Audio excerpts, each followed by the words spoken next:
This is the second half of the clause. Okay, we did free exercise, today's establishment. So if you read the language of it, no prohibition of religion, respecting an establishment of religion. So the government cannot promote or deny somebody's religion. The government cannot promote or deny. This is not related to practice, that's free exercise. So where does the Establishment Clause most often get the attention that it does? There's one specific geographic location that it gets a lot of attention. And the first 3 Supreme Court cases on there are about this, actually. Any guesses? Texas. Texas. No, in the actual Establishment Clause section. Okay, it is schools. It is related to schools. Tax dollars, religion, and schools. What does it really mean? And the idea with the Establishment Clause is something that you're probably familiar with, and that is the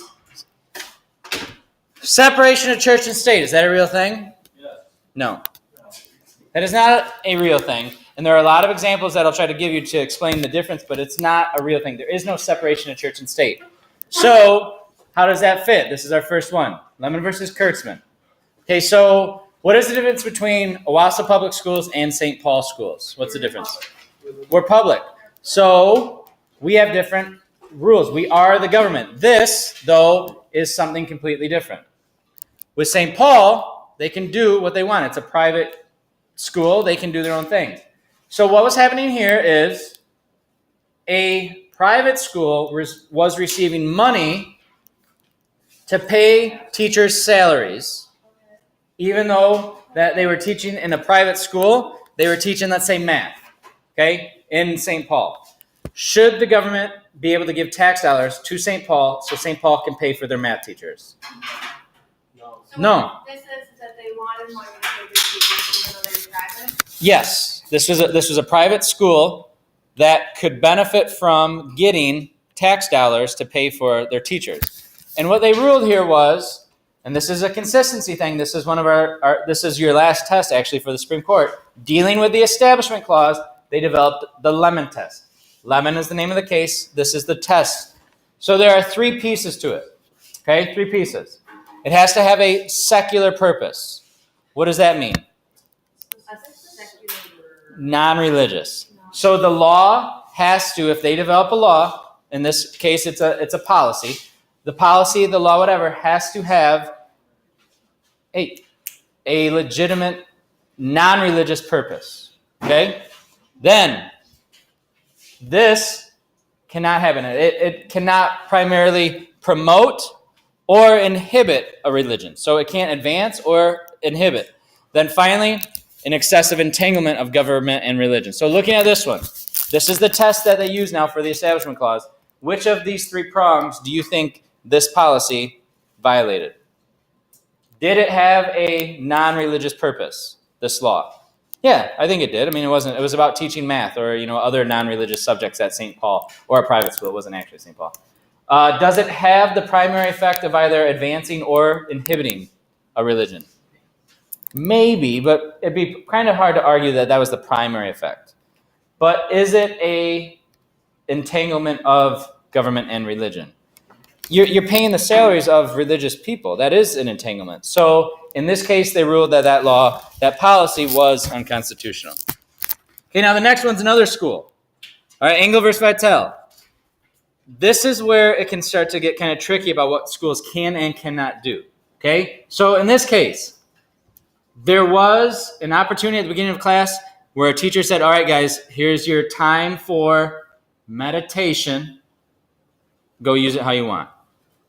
The focus of that policy was to have prayer, that the teacher was allowing prayer. So, first question I have for you guys. Can you pray in school? Yes. Yes. Can I give you time to pray in school? No. No, because if I give you time in class to pray, what am I doing? I'm allocating class time for you to pray. As a class, as an individual, whatever. If you're going to choose to do it on your own, you can do those things. If you're reading the Bible in class and it's free time, go ahead.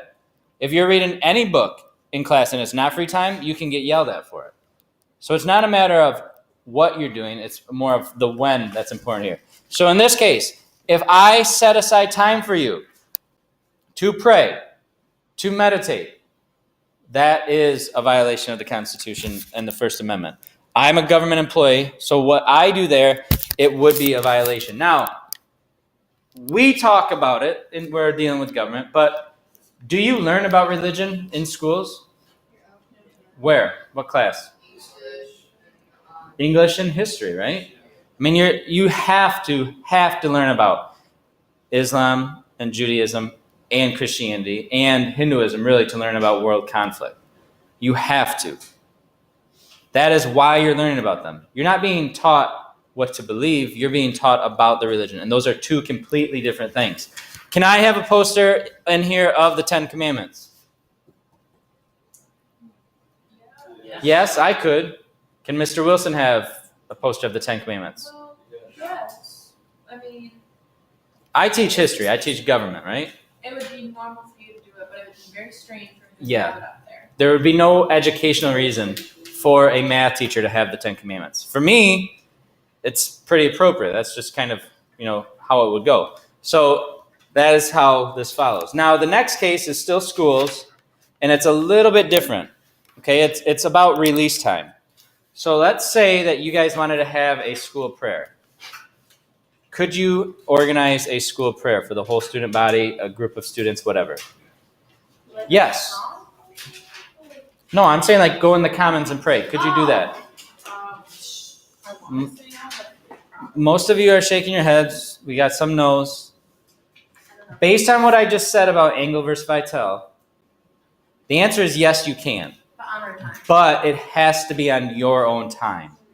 I cannot say, all right, it's Memorial time, 1:10, go into the Commons now and pray. Because it's the same idea. It's me giving you time out of class, specific time to go pray. This is related to that. So can kids get let out of class to go pray? And the answer is kind of tricky, but it's yes, as long as you either go off school property and do it, which would, at that point, it'd just be like a doctor's note. I mean, that would just be like, yes, Mallory has time to leave school to go pray across the street. It'd be like just a doctor's note from your parent. Or as long as it is on school property, if it's before or after school, and it's not led by the school, meaning organized. Now, does that mean teachers can't participate in it? Not exactly. Teachers can participate in it, they just can't lead it. So those are some big, big differences in what we're talking about here. And there are a lot of situations where this stuff happens. And when I mean this happens the most in schools, it's because of this.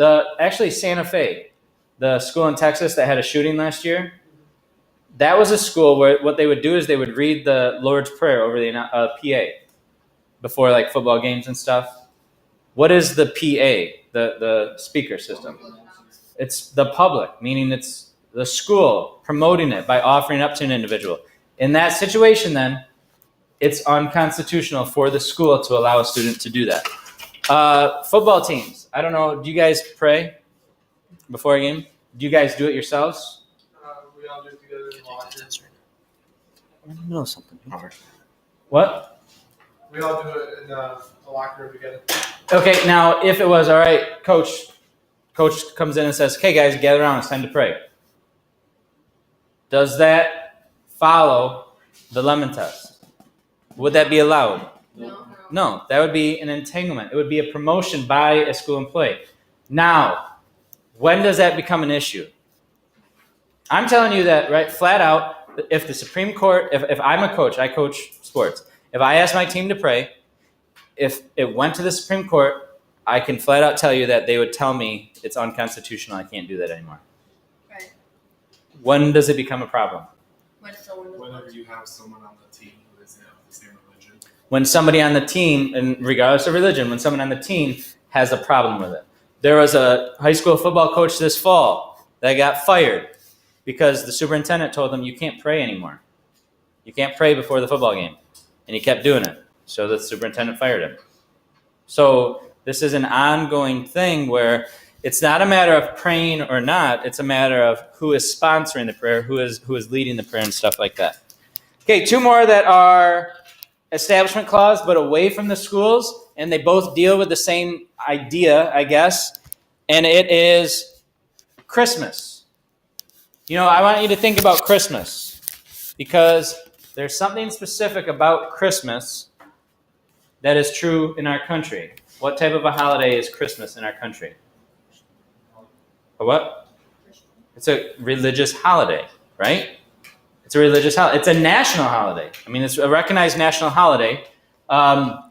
So, should a city be able to display a Christmas tree? Yeah. What is Christmas? I mean, what is Christmas? It's a Christian. I mean, like, what is the holiday? What does it stand for? The birth of Jesus, which is a pretty important piece of Christianity, right?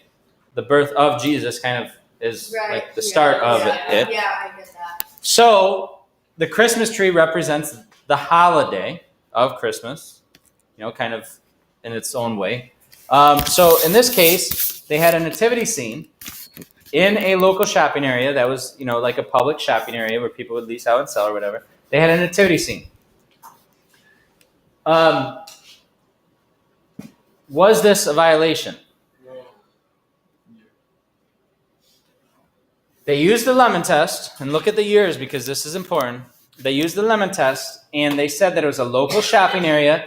People used it, meaning it was public, but it did not violate the lemon test. And I'm going to go back here and just take a look at it. It did not, or it had a legitimate secular purpose. Does displaying a nativity scene have a legitimate secular purpose? What is the nativity scene again? The birth of Jesus. Is that a legitimate secular purpose? That's a tough one, but they said yes. Must not have the primary effect of either advancing or inhibiting religion.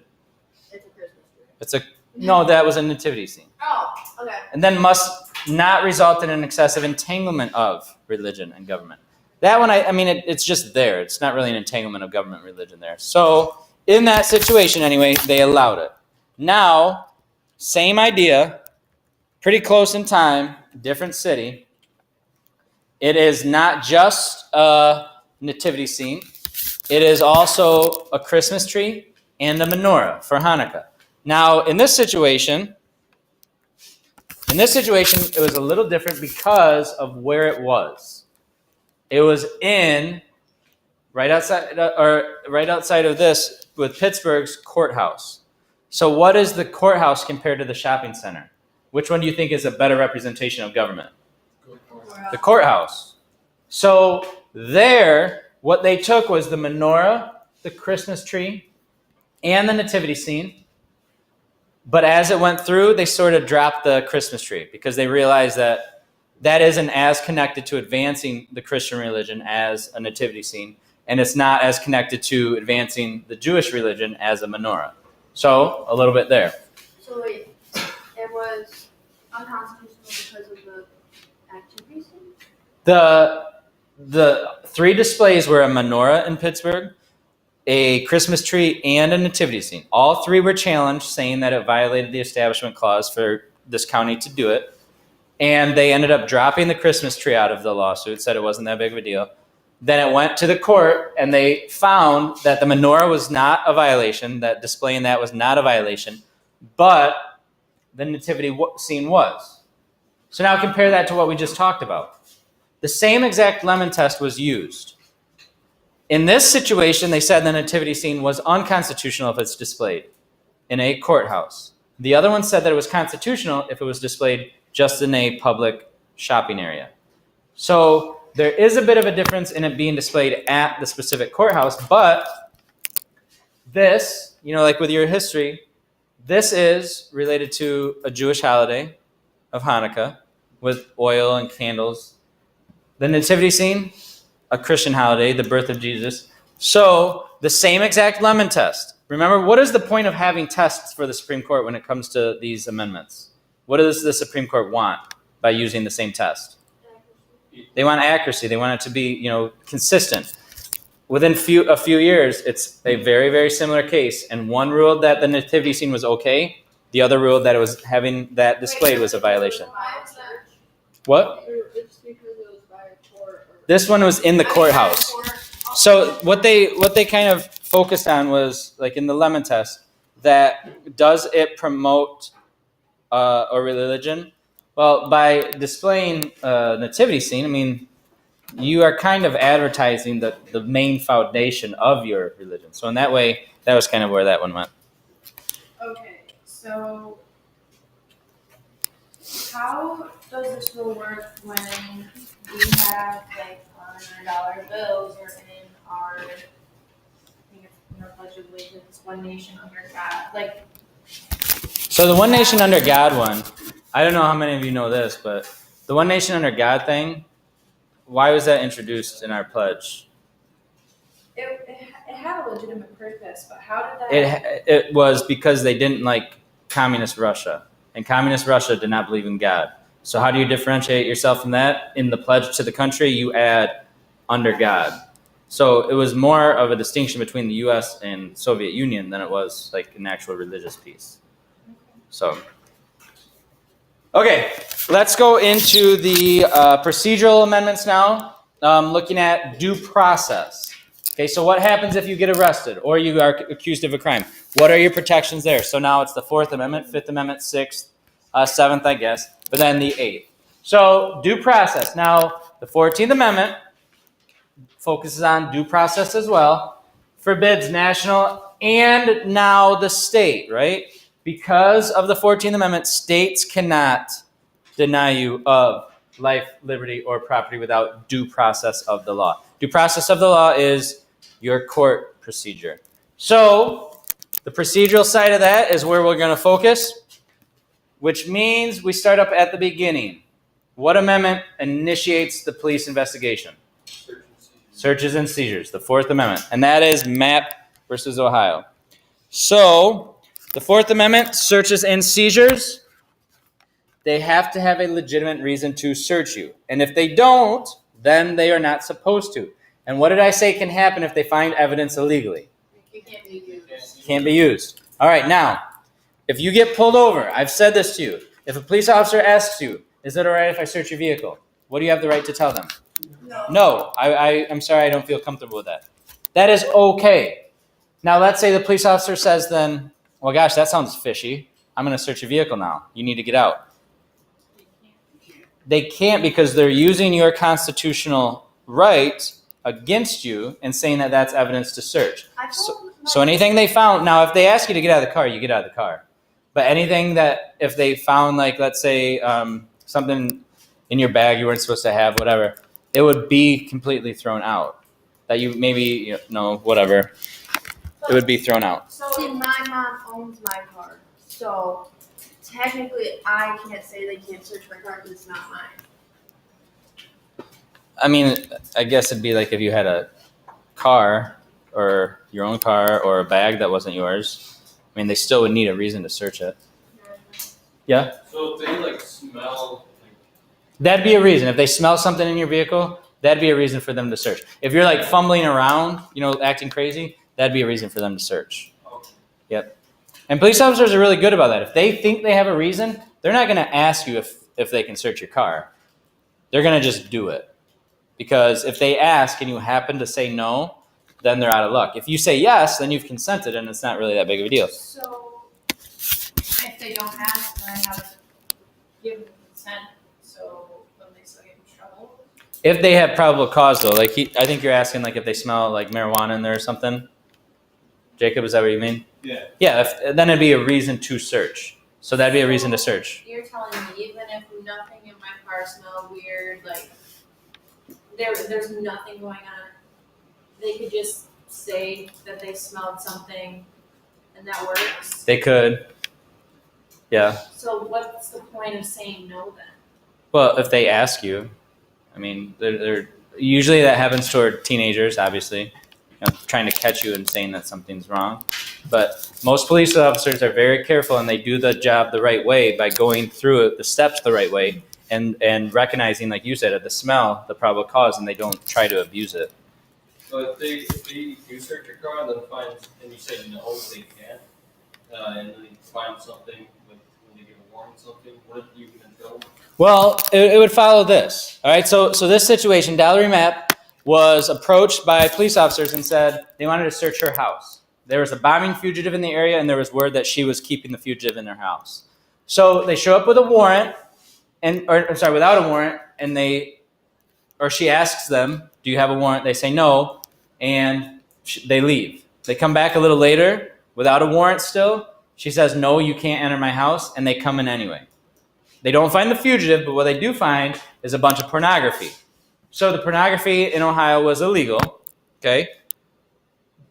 She went to court for it and was found guilty of possession of pornography. So the whole thing began because they did something that violated her Fourth Amendment. So from that point, anything that happens that follows is excluded, the exclusionary rule. Evidence that is obtained illegally cannot be used against you. So what you're talking about would be found illegally. It would be found violating your Fourth Amendment, so it would not be able to be used in court. So it's a protection there. The exclusionary rule would pop in, and it would be tossed out. It would not be used. Now, this next case with the Fifth Amendment talks kind of about throwing things out too, so that'll kind of help us here. With the rights, when you are accused of the crime, that means the interrogation, the detective work, the questioning, everything like that. So back to the Fifth Amendment, what are you guaranteed with your Fifth Amendment? What don't you have to do? You can remain silent. If you remain silent, does that look like you are guilty of a crime? No, that means you're using your Fifth Amendment. Because if somebody thinks you are guilty of a crime, what are the questions that they're going to ask you? Did you do it? They're going to make you look like you did it. So regardless of what you say, if I were to ask somebody a question, it's kind of unfair. If I get in an argument with somebody, I can make them say pretty much, I can make them look like they're wrong. Yeah. Alex. You know, You always pick her. Okay, anyway. Yeah, that was what I was getting at. But if I think somebody did something, I can make them say something that makes them look guilty, right? And you guys can do the same thing. So if you don't want to answer questions, it's not because you're guilty. It's because you know what might happen to follow. Well, like when you're getting arrested, you say you have the right to remain silent. They kind of will be used back in the court of law. But I don't know. I feel like that's just. But then they ask you questions And you don't have the right. You don't have to respond. Okay. You can flat out say, "I'm not going to answer those questions," or you can say, and it's kind of along the lines, "I'm not going to answer until I get a lawyer."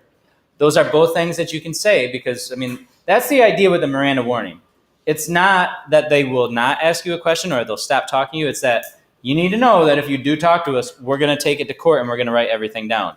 So I guess technically up until when they say that Miranda warning to you, you could say whatever you wanted to them and they wouldn't be able to use it. But what happened here, we have Miranda sexual assault. This is the Miranda warning where it came from. So in this interrogation, it was hours of interrogating, and then eventually he confessed to it. Okay? As he's found guilty of it, the confession is used in court, and he says that had he known that he had his Fifth Amendment right to remain silent, he never would have told the police officers that he did it. So it went to the Supreme Court, and the Supreme Court said, you know what, we agree with that. If somebody doesn't know about their Fifth Amendment rights, you can't use their confessions in court. So does this mean that Miranda was not guilty of the crime? Yeah. No. No, they found it just. The only thing that it means is he confessed to it, which was a huge, huge piece of the evidence in the trial. The only thing that the Supreme Court said was that confession cannot be used. So it was excluded then. It was found illegally or obtained illegally, so it cannot be used. If they go back and they find DNA evidence, eyewitnesses, stuff like that, then they can try him again. He was tried again. He was convicted using different evidence. The key is they can't use the piece of evidence that they found illegally. In this case, it was the confession, which he gave without ever being told of his Fifth Amendment rights. Yeah. So My question is, person on the stand admits something, or whenever they have a jury over there, and then the court says, or the judge says, like, don't use that.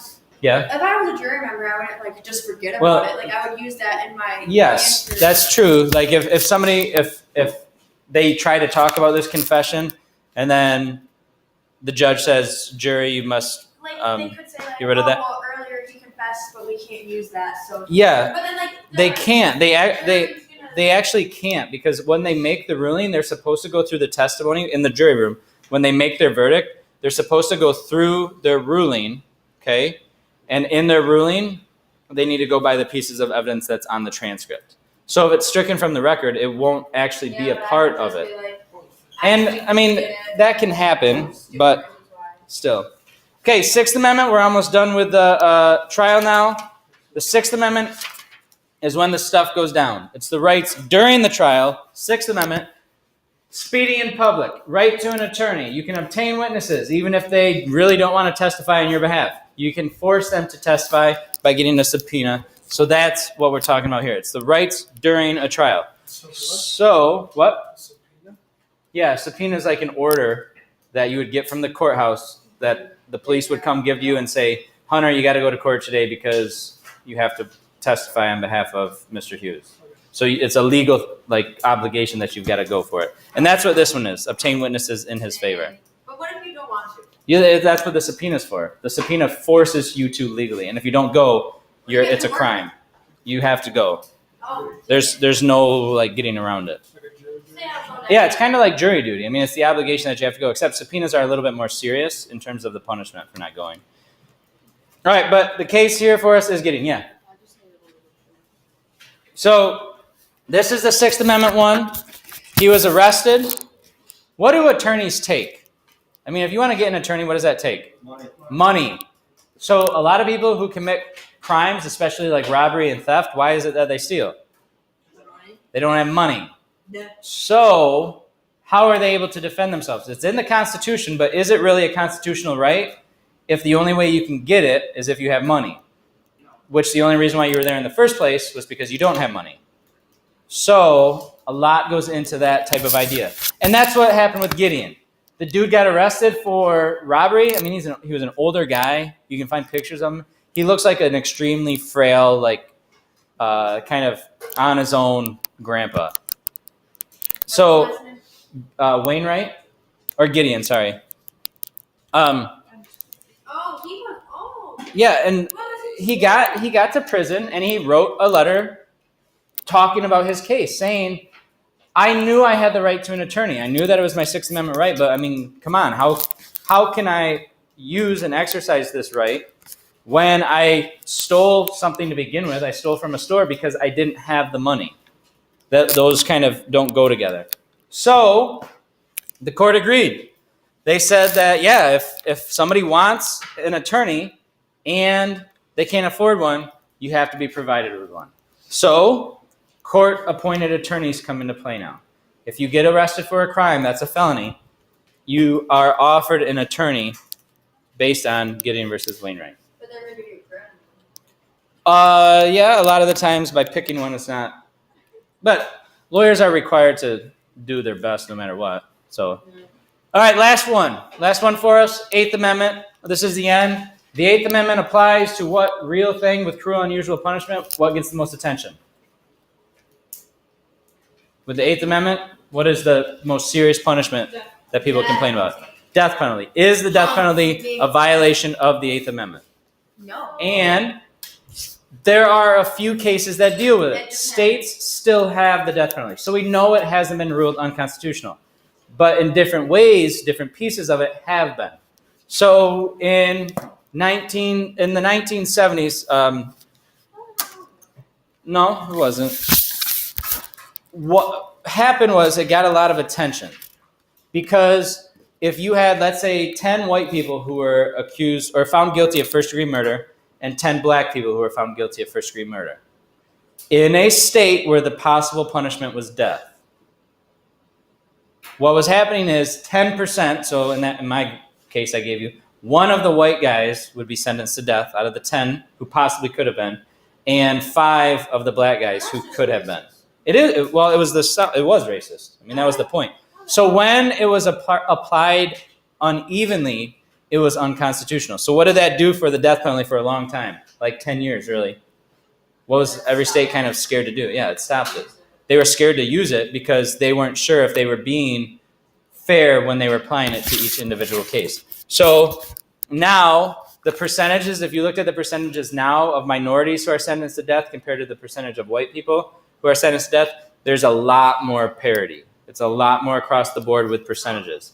So the percentages of people who actually get sentenced to death are a lot more equal. But also, if you get sentenced to death, that doesn't mean you really die, especially if you live in California. They're on death row for like 40 years, so they don't even die. Wait, they just live in the jail?